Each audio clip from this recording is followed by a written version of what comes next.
Hello and welcome to Psychology in Seattle. I'm your host, Kirk Honda, professor and licensed therapist. It's just me with a special guest today, Shannon McFarlane. She is a former student of mine from Antioch, and she is now in private practice in Seattle, Westlake Union, right? Yep. She is an accomplished couples therapist and individual adult therapist. She is featured every other week on Q13 here in Seattle, which is the Fox affiliate, on the local news show where she talks about couples advice that she gives out to couples. It's quite impressive. She's live there right behind the desk with the anchors, and it gives very cogent, well-spoken advice. If I were in her shoes, nothing would come out of my mouth because as soon as the cameras went on, I would freak. But welcome to the show, Shannon. Thank you. I was talking with her, and she and I, for some reason, got on the topic of the recent Gwyneth Paltrow conscious uncoupling thing. For some reason, we started talking about it. Do you remember why we started talking about it? Yeah, because I was fired up, and I came in and I said, I have an idea for your podcast. Oh, okay. So there you go. And then I said, yeah, actually, that'd be a great thing to talk about on the podcast. And then we were talking about it, and I was like, wait a second. Do you want to be on the podcast? And you said, yes. And then I thought, why haven't I never asked you to be on the podcast before? Then I said, well, why don't you look up some stuff and help me out because I'm preparing for a bunch of other podcasts this week. And normally when I say that, what happens is I get no response. I get nothing back from anybody. They just show up at my door. We record a podcast as if nothing had happened, but I've just gotten used to that. You know, it's sort of like when you make plans with someone who's always late. You just always know they're going to be a half hour late. Right. Well, I just figure I'm the only one on the planet who actually prepares for podcasts because I'm the only one that's like anal or OCD or weird in that way. But I said that to you and I thought, yeah, it'll never happen because it never happens. A couple days later, Shannon sends me this 5-page, well-researched, well-quoted, well-cited outline on the topic of Gwyneth Paltrow and conscious uncoupling, and I was like blown away, and I thought, man, I should have her on the show all the time because then I don't have to do any of that work myself anymore. Right. So let's talk about conscious uncoupling and Gwyneth Paltrow. What do you say? Absolutely. Let's do it. Okay. What happened is on March 25th, Gwyneth Paltrow and Chris Martin announced their separation on their lifestyle blog, goop.com. They have a lifestyle blog. Right. Called goop.com. Right. Paltrow and Chris Martin. Chris Martin is the singer from Coldplay. Right. And I think it's really hers. I mean, she's on there like making recommendations for Christmas gifts and recipes and things like that. She gets a lot of criticism for it, though. Criticism for the website? Because she'll recommend like a $400 onesie. Oh. And so people don't like that. I see. Okay. Yeah. But that's where they decided. So she has a blog on that website. How long have they been together? Do you know? Yes, 11 years. And they have kids? They have 2 kids, Apple and Moses. Then suddenly they posted on Goop the following quote. It is with hearts full of sadness that we have decided to separate. We have been working hard for well over a year, some of it together, some of it separated, to see what might have been possible between us.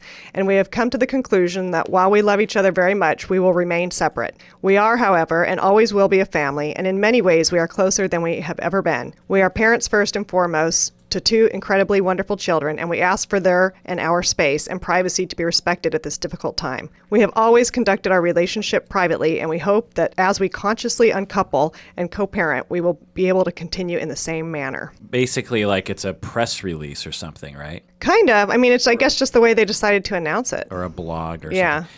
And Gwyneth Paltrow is one of those people who is on People magazine and all the tabloids. World's most beautiful woman. Yeah, I mean, she's a famous person that for whatever reason gets focused on from the media. Right. I mean, there are famous people that for whatever reason just don't get focused on, but she's one of those people. Okay. So before we comment on that blog post that Gwyneth put out, what could we say about the history of this term uncoupling? You found some information on Yeah, I did, because a lot of the criticism that she was getting was, what is this term? And she's made up this term. And actually, so I started looking into it, and she didn't actually coin that term, conscious uncoupling. Looking back all the way to 1942, the word uncoupling tended to refer to the detachment of inanimate things such as railroad cars. But then the term did make it into the American Thesaurus of Slang in 1942 as well. And they said uncoupling was a synonym for getting a divorce. So that's pretty amazing. Uncoupling, all the way back to 42, was used in the States to refer to breaking up and divorcing. Right. Yeah, I mean, to couple and to uncouple in mechanical senses, there's like a coupler, you can get couplers like in plumbing or in electronics and stuff, and it couples two things together. So you can uncouple something. Right. Yeah. Like people. Like people. Was that gross? Did you just make a gross thing? I didn't mean it that way. Okay, so then it looks like here, I'm looking at your awesome outline here, so it looks like something in 1976 came up. Right. So there's a sociologist, Diane Vaughan, who formulated uncoupling theory. And in 1986, she published a paper called Uncoupling, and I don't know if this is a paper or a book, actually. It's called Uncoupling, Turning Points in Intimate Relationships. So now we're starting to see it being used in that context, right? And she says her inspiration came from a divorced mechanic who used uncoupling to explain when a relationship ends. It's like when a locomotive uncouples from a car. One can let go, the other can let go, or they can let go at the same time. I think many people have seen two trains when they come together, they latch onto each other, right? And what this person was telling this sociologist, Diane Vaughan, he was saying that with two train cars, one can let go of one while the other one's still holding on, and it'll uncouple.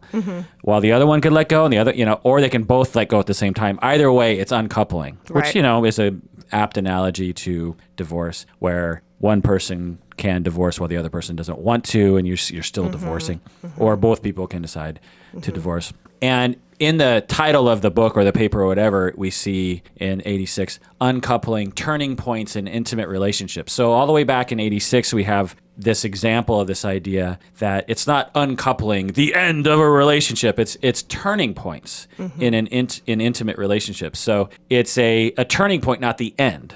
So right here we have an example of someone that's saying it doesn't have to be an abrupt ending. It's just a turning point. Yeah. So in 2006, we have a counselor, Catherine Clements, and she was at Massey, not sure how you pronounce it, University in New Zealand. And they say that she may have been the first to couple conscious with uncoupling. And she prepared a research report on how separation rituals could facilitate conscious uncoupling. So in 06, which is recent times, a counselor in New Zealand may have been the first in some sort of writing to use the term conscious uncoupling as a way to formalize rituals that could help people to divorce in ways that might be more satisfactory than ways that are commonly done in New Zealand culture. In 2009, it makes its way to the States, and they say the phrase was coined independently in the U.S. in a talk between marriage therapist Catherine Woodward Thomas and her friend, filmmaker Kit Thomas, as they commiserated over their divorces to describe the new paradigm for breaking up in kind, cooperative, and respectful ways. I think that's interesting, too. So it goes from trains to sociologist to a counselor, and then finally makes its way to a marriage therapist, using it to describe trauma-free divorce. I don't know how that's possible, but it's a nice try. Yeah, she owns a website, consciousuncoupling.com, where you can go and take a class. Right. So these two people, a therapist and a friend, were commiserating about how horrible their divorces were, right? Right. Talking about how traumatic it was, presumably. And they wanted to introduce a new paradigm of conscious uncoupling, meaning how can people break up in kind, cooperative, and respectful ways? Right. Why does divorce have to be this very adversarial, uncooperative, disrespectful process, as it often can be? There were two people on Gwyneth Paltrow's website that she kind of allows to, I guess, explain conscious uncoupling and what they're doing on her behalf. And it's Dr. Habib Sadeghi, as I'm guessing, a holistic doctor, and Dr. Sherry Sammy, who is a dentist. they give a pretty lengthy explanation about, that it's okay that Gwyneth and Chris are breaking up because life expectancy is so much shorter than it used to be, and we live too long to have only one relationship now, so we should expect to have 2 or 3 significant long-term relationships. They also bring up the idea of projection, and they say that eventually, we're attracted to people that have qualities that we lack in ourselves, and so eventually those things are going to drive us crazy, and we're going to want to break up. And so we can do that.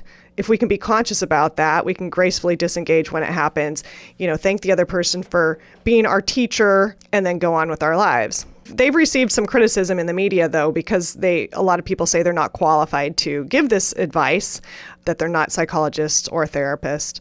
So that's interesting. But I just wonder about that explanation, like regardless of who said it.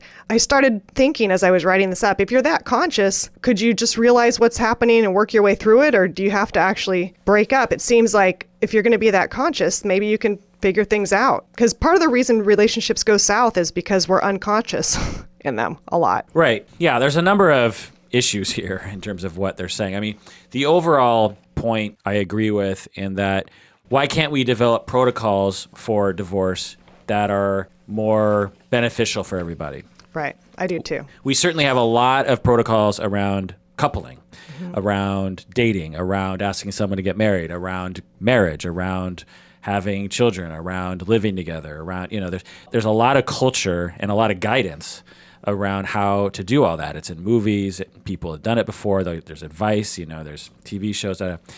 But in terms of how to divorce well, there isn't hardly anything out there in terms of how to do that. And so this doctor, this holistic doctor and this dentist are trying to explain this a little bit. So that I totally agree with. But their points, I think, have some issues. One of their points here is that they say projection. And they're actually not using the term projection very well. Yeah, I mean, the idea that we search for people through projective identification to embody our unwanted aspects of ourself and then fight with those things externally when, in fact, it originated from an internal conflict between one side of us that is wanting to be not that way and one part of us that is that way. Like, for instance, if I have an internal critical nature that I've internalized from my childhood, but I'm in denial of it because I don't like to be critical. I don't like to think of myself as critical because that's painful to acknowledge to myself. I might find someone that's critical and project all my critical nature onto them and then criticize them being critical of me. Right. And then ultimately reject them for it. Right. And in the beginning of the relationship, really feel a lot of love and attraction for that person because they are making my projective identification, my defensive mechanism, easier to accomplish by embodying something that I'm trying to deny in me. And then as the years go on, that criticalness behavior, that critical behavior from my partner slowly wears me down and I fight with it more and more. And it becomes something that I resent and something that ultimately makes me want to break up with that person. So they're pointing that out in kind of a weird way. Right, they're explaining that process. But you're saying that's not a reason to say we should have many different relationships. You're saying, why can't you work on that either in therapy or not in therapy to improve your relationship? We don't have to just say, everyone does this, therefore all relationships are doomed. Right? I mean, that seems like a funny point to make. I mean, it seems more cogent just to say that when people divorce, because people do, why can't it just be a more beneficial, less harmful process than the way it often is? But I think that's the only point you have to make. Right. Because people are going to get divorced either way for whatever reason. And can we as clinicians and as a culture help in some way? Right. I thought it was kind of weird. There are two arguments, life expectancy. I mean, that just seemed like they were trying to use two different ways to explain what might have happened with Chris and Gwyneth, instead of saying what you just said more eloquently is, they just wanted to end their marriage in a amicable, kind, respectful way. I mean, I don't even know, like, what does projection have to do with it? It's completely out of context here, actually, because they don't talk about, well, Gwyneth started to hate the fact that Chris was this way or that way. I mean, it seems irrelevant. It's a holistic doctor and a dentist saying stuff. Yeah, saying stuff. Yeah, all right. So then you took some notes on reactions. Yeah, I found that they fell basically into two areas. So most of the criticism that I saw in the media was criticism, just that. the announcement was pretentious, high-minded, ridiculous psychobabble. And then the other side of that was a couple people did go on record of saying it was admirable and did a really nice job of explaining why. It seems like most people thought it was dumb. Yeah, most people thought it was dumb. She's consciously uncoupling. That's ridiculous. I read stuff or heard people saying that they thought it was, pretentious. Just another example of Gwyneth being high-minded, holier than thou. Yeah, holier than thou. She thinks she's superior. Right. She doesn't just divorce like low people do. She consciously uncouples. Right. From my point of view, I was surprised at how much mirth there was around what she had said. Some people, there was one that said, it's just something she made up to soften the blow, something to fit within her fancy lifestyle brand's aesthetic. Someone else said, calling something by another name doesn't change what it is. It's pretentious, misleading, and disingenuous, which I don't know. How is it misleading? That doesn't make any sense to me. And disingenuous, who are you to decide that? That's how that's her being genuine. That's just my 2 cents. Someone else said, by contorting and misaligning words to fit eccentric meanings, we obscure rather than explain what we're trying to communicate, which I think that sentence also did that. And then, life isn't easy for anybody and divorce is always hard, but it's still probably easier if you're brave enough to spell it out. So, I mean, all of these, you can hear it. There's a lot of judgment in it. I'm hearing she wasn't brave enough to say it, that she was misleading the public, that she was disingenuous and pretentious. So yeah, that was mostly, I think, what I read in the media. Right. It's very interesting quotes that you have here. So one person on CNN, cute little header she made up to soften the blow, something to fit within her fancy lifestyle brand's aesthetic. So it's a very interesting thing to say. First off, they're accusing her of making it up, which she didn't. Right. The other thing is they're saying that they're saying a cute little header.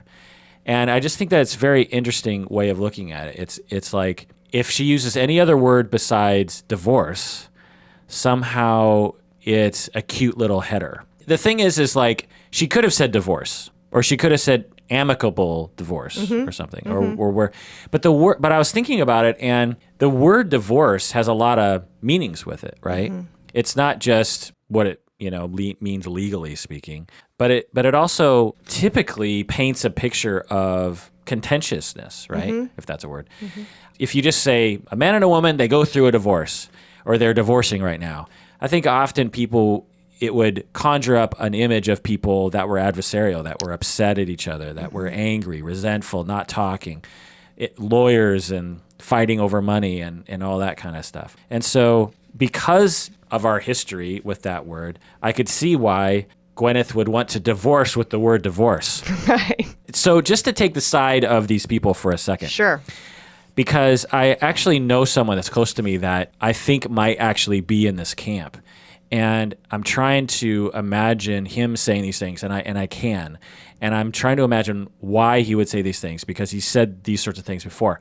And although I often disagree with him, I think that it has to do with potentially this thing that's happening in our culture that I don't think is talked about very much, where well-educated people like ourselves, city folk people like ourselves, will often invent new words or try to change culture a little bit, try to move us in a direction with our culture, right? And it's sort of like how right now, in a good way, we're saying, how do you identify gender-wise? There can be what traditionally were called men. We allow them now in liberal educated circles to call themselves women, for them to say, I want you to refer to me as her and she. And in our circle, we allow for that because we want people to be able to choose for themselves what gender they're treated as, and why should society make someone into a gender that they don't want to be. So that's just one example of the various ways that educated, liberal city folk tend to change things. Well, if you're a conservative, rural, non-city folk person, you can imagine how this would be difficult, particularly because they're not given the backstory. They're just told, hey, you need to stop doing X, Y, or Z. You need to stop using that word. And I think there's this backlash from those people that haven't been exposed to the progression or are judged, like we'll look down. Oh, you're a bigot. You're calling this person this name. I mean, I'll give you a personal example. I grew up always using the word midget. Apparently that's a bad word, right? Right. I have no idea that was a bad word until I was actually on the internet in like 2002 or something. And I like ventured off and went on this forum, and I started like, it wasn't a little person forum. It was like a gaming forum or something. And I decided to chime in with something, and I used the word midget. I can't remember why I used the word midget. It wasn't derogatory. It would actually, I could go into the details, but anyway. One of the game characters, maybe. Yeah, it had to, well, I feel like I have to go into the details now because people would be like, why are you talking about midget? Right. I played Dungeons and Dragons, and people were saying, what if you had a midget as a character? Would they have the same stats as a hobbit or a halfling, is what they call them in Dungeons and Dragons? Or would they have a different set of rules that govern their character and that kind of thing? So anyway, so I chimed in and I said the word midget in my reply, and someone flamed me. They jumped down my throat and said, "You bigot! Midgets are bad. We call them little people now." I was horrified that I had unknowingly used a bigoted, horrible word, and I was very angry at the person that was angry at me because I didn't know. No one had told me. And I'm not backwater. So I'm in the middle of Seattle, like political correctness central. And somehow I just hadn't heard yet for whatever reason. And I just thought, man, fuck you. Like how I just didn't know. All you had to do was say, by the way, the word midget is no longer accepted. Right. We now use the phrase blah, blah, blah. And I would have been like, oh my God, thanks for saying that. But instead he jumps down my throat. Well, so times that times 100 to people that don't live in liberal central and political correctness central. And I can imagine, like this person that I know close to me has a general sensitivity and anger about political correctness, and this conscious uncoupling rings of that political correctness vibe. Do you know what I mean? It does. But as you're describing this, I'm also wondering, are people that are not like us, I guess, are they reacting to it because they don't understand it? And so since they don't understand it, they feel stupid or something? I think that's potentially a part of it. I mean, we're speculating right now, but I think that's part of it, right? Because if they understood the premise or they had heard it before, I think they would probably react differently. They've just been bombarded with political correctness and they hate it now. I don't know if you heard this story, but it was a national news story or international news story that in Seattle, there was a movement to stop calling brown bag lunches brown bag lunches. Did you ever hear this? Yes, I did. Okay. So the person that's close to me that hates political correctness used this example with me. He said, you can't even say the word brown bag anymore, because he was trying to argue with me saying that like the world's out of control, essentially, that political correctness is out of control.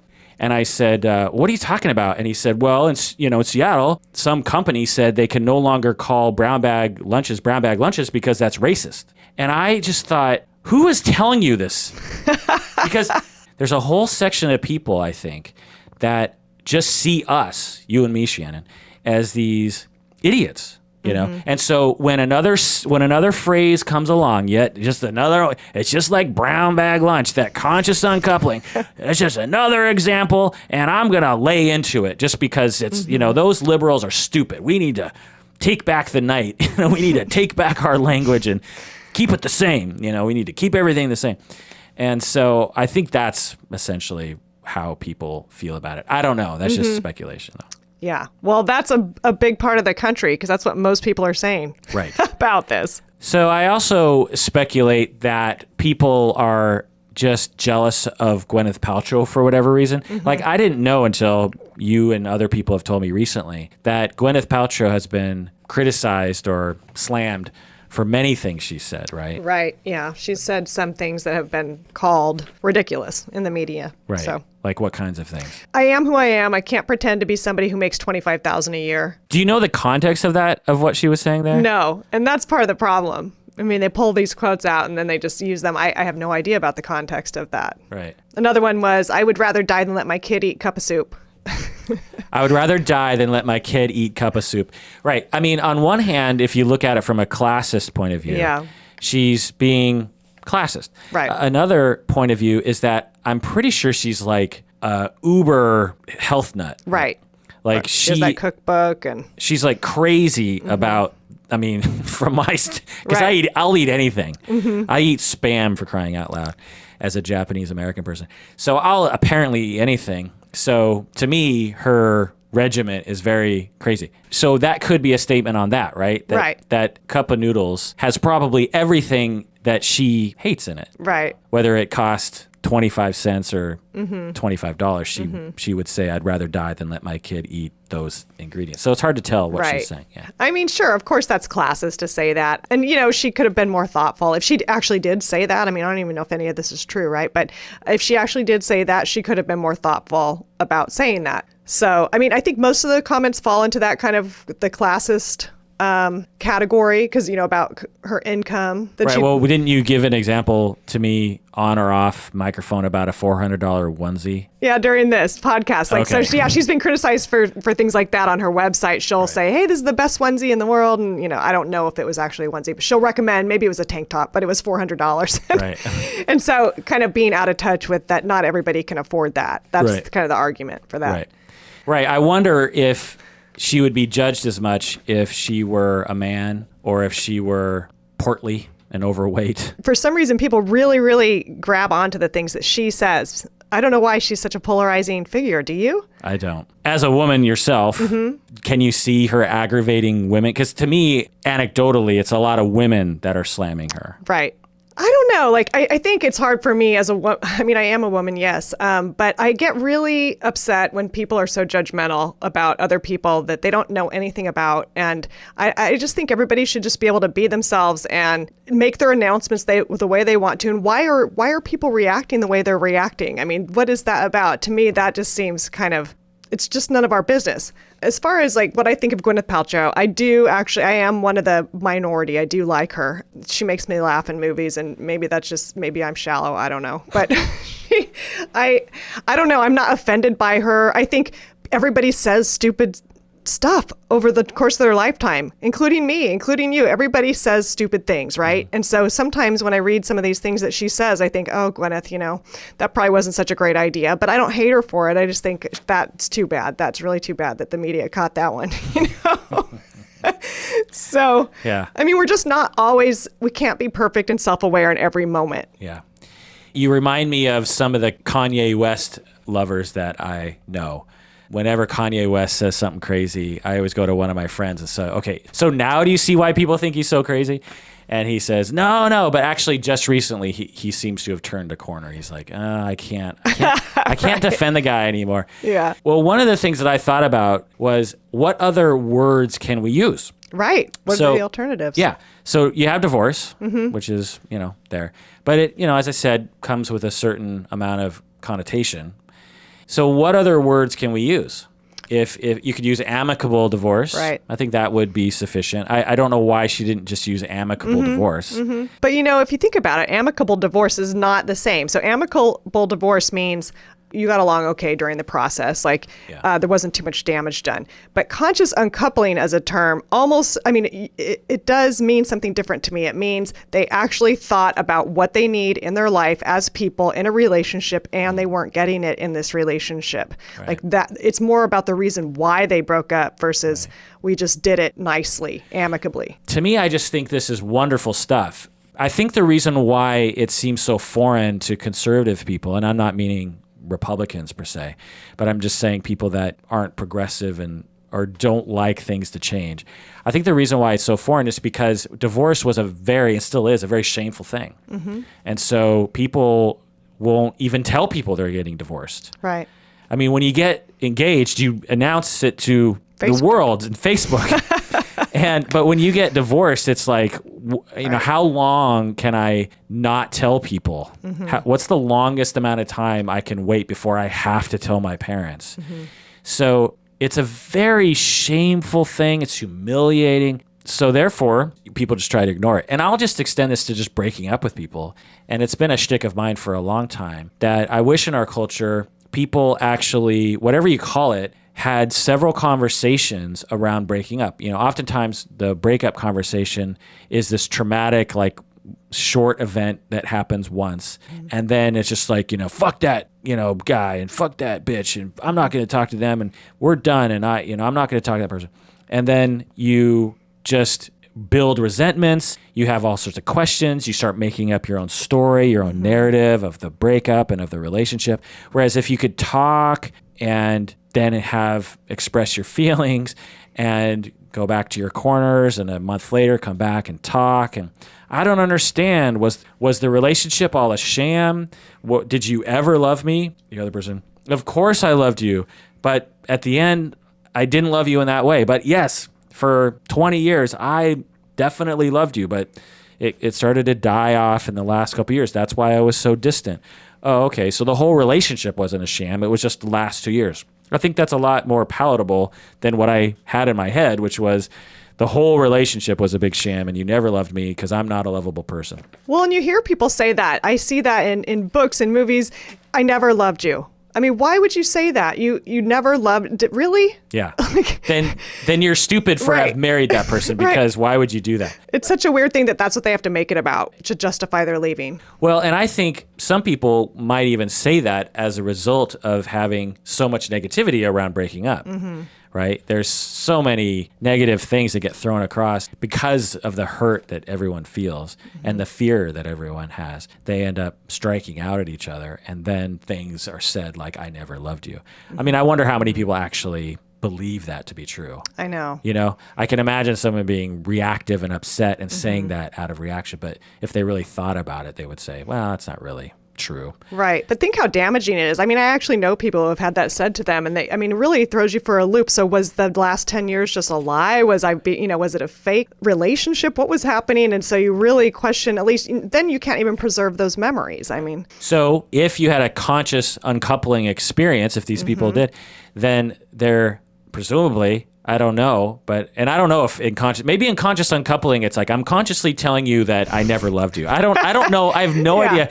I don't want to defend conscious uncoupling as a practice. maybe you should take the course just to see. Yeah, I should. But the idea of breaking up amicably anyway, or being conscious about how you're doing it, intentional about how you're doing it, you could address that. Something is said, you regret it. The hurt person goes, you said you never loved me. That doesn't make any sense. And the other person says, yeah, I know. I said that. I didn't really mean it. I'm sorry I said that. You were just really bugging me in that moment. And I said something out of passion. So I'm a big proponent of this. Couples therapists like Shannon McFarlane on West Seattle or on Westlake Union can help with uncoupling or divorcing amicably, right? Right. Yeah. Right. I mean, I do something called discernment counseling. Tell us about that. You've heard about that. So what that is it's not even really therapy. It's between 1 and 5 sessions, and you come in and they're 2-hour sessions. I spend 20 minutes with each individual, and then we spend some time together. And what we talk through is, what does it look like? So it's for couples who aren't really sure. Maybe they have a mixed agenda. One of them wants out, one of them doesn't, or they both know it's not working and they just don't know. They're not sure. So it's this format. Yeah. There's a format to this type of therapy. And so you actually say, what does it look like if you move out, where are you going to move? Okay. What does it look like for the kids? And what does it look like financially? And how do you think you got here? And is there anything that you think you could have done differently, or you wished you would have done differently? Or is there anything that matters now? So it really gets people to kind of think through some of these questions, to imagine what their life might be like if they do split up. And sometimes just by going through that exercise, they think, well, I can't really envision a future without you. Let's try and figure this out. Or in the process of discovering how they got to that place. Often it's couples who have just grown apart, and that's why they can't decide, because they still do love each other, but maybe they've grown apart.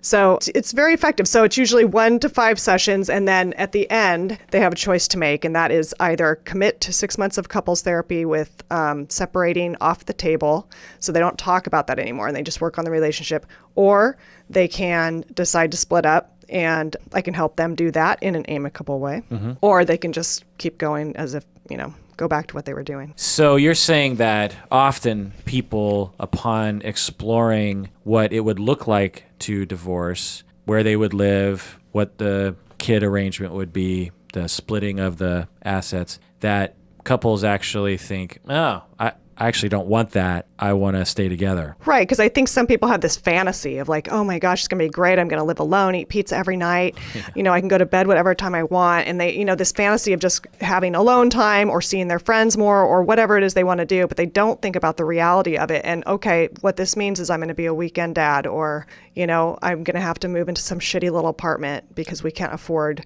both of us to have nice places anymore. Conversely, when you run this scenario or this thought exercise, and in my experience, there are a lot of people that will say, yeah, sign me up, because I'm actually working with a client right now that happened with. It's very interesting to talk with people, because a lot of people come into therapy, at least to my office, to talk about discernment, to talk about whether or not they want to be in a relationship or not. And I just find it very interesting. I just find it fascinating to explore that issue with people, because I don't have any vested interest as a therapist whether or not they stay or go. It's very interesting to see what people commonly will react to. Like, one of the things that I'll say, just as a way of giving them something to think about, can you see yourself living with your partner the way that they are right now for the rest of your life?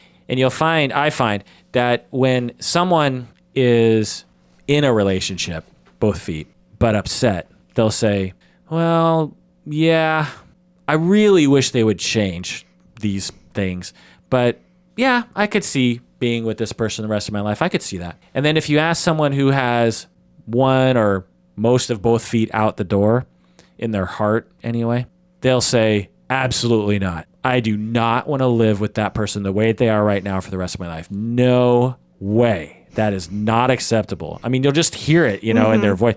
No. They've got to change in drastic ways for me to want to spend the rest of my life with them. Absolutely. So, that's to me, and I don't say to them, well, therefore you should break up or anything. I just let them listen to themselves answer the question. Right. And then they walk out and say, well, I guess I just answered that. Right.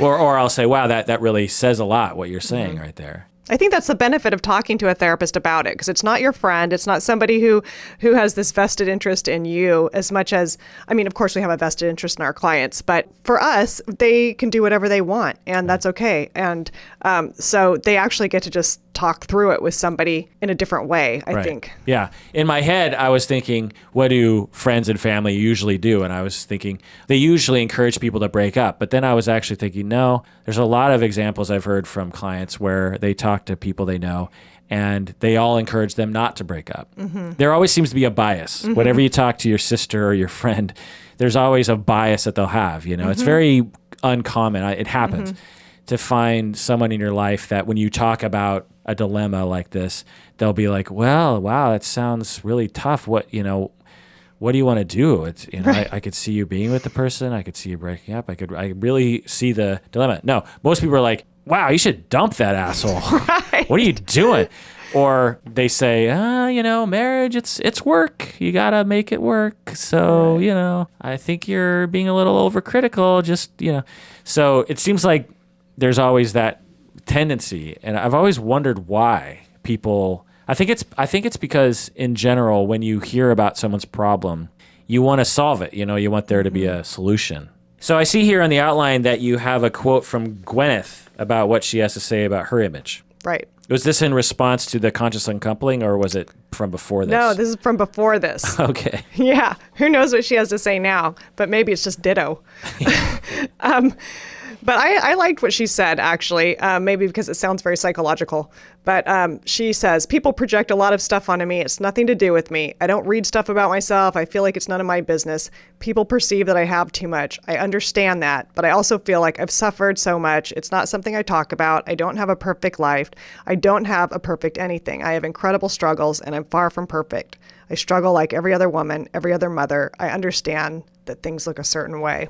So I like that because, she is showing some vulnerability there. And also, she's taking that attitude of it's none of my business what other people think of me. And that's true. And people do project stuff on to each other. Yeah, I think the last line really is the most poignant to me. She says, I understand that things look a certain way. She knows that to typical Americans that she seems like she's all put together, everything's perfect. She can do no wrong. She always knows the right thing to do. She has a ton of money. She has these perfect little kids named Apple and Moses. But, people laugh. I remember when they named their kid Apple, I remember people laughing about that. But come on, people, like Americans everywhere of every strata or from every walk of life are naming their kids interesting things these days, True. They eventually all become normal. I remember the first time I heard of a little girl named Mackenzie, and I thought, what parent would name their child Mackenzie? There are millions of Mackenzies walking around. Yes, there probably are. in high school at this point. Yeah. Names are names, and they all eventually... Yeah, and I think she's basically saying, you guys don't know my dirty laundry. I get to keep that out of the media. Unfortunately, all you get to see is this perfect put together actress. So keep your opinions to yourself. You don't know me. Yeah, right. I think that in the spectrum of responses along these lines, this is one of the least offensive responses I've ever seen. Because sometimes like Kanye West, for instance, when there's a response to negative media, there can be a lot of, she could have easily said something like, you don't know me, how dare you criticize my life? I don't know what it's like to be a lowly, unfamous person, Well, the other lens I've been looking at this through this week is through the lens of vulnerability. I don't know if you know who Brene Brown is. She did this amazing TED Talk on the power of vulnerability, and also she's a shame researcher in Houston, Texas. And so she was here in Seattle this week, and she did a show on Creative Live, and she was talking about vulnerability and creativity. In that discussion, someone asked her, what do you do about when you get feedback? So we're all these creatives in the audience, and we would like to know, we're getting feedback on our work all the time at work from our teams, or, what do you do when you put yourself out there and you write these books or you speak and then, people just slam you? How do you manage that? And she just said she has a Post-it note she carries around in her wallet. There's exactly 8 people on it who she really cares about their opinions. Oh. And so she said she will just look at that note and she'll say, the person isn't on this paper, so I'm not going to worry about it. But really what I wanted to say was she shared this great Theodore Roosevelt quote about, and I'm not going to do it justice at all, but basically it's like, if you aren't putting yourself out there in the ring every day like I am, then you don't get to criticize. Basically, I'm putting myself out there. You put yourself out there too, and then we can talk about what you think and what I think of you and all of that. But if you're just going to sit on the sidelines and criticize people. A local podcaster, Luke Burbank, will say to people when they criticize him, he says, how's your podcast going? Right, just like that. Perfect. And so I think about that with Gwyneth Paltrow. Like, she put herself out there on her blog, made the announcement in the way she needed to make it. We all put ourselves out there in the world. And so everybody else is just sitting at home reading People magazine and criticizing her. Well, that's a good technique. I'm going to do that. I'm going to put a Post-it note in my wallet of people that I respect their opinion, and everyone else I'm going to completely ignore. Right. All right, Shannon. Well, thanks for coming on the podcast. I thought this was pretty good. You bet. I had a great time. Well, that does it for another episode of Psychology in Seattle. Thanks for joining us, and please take care of yourself.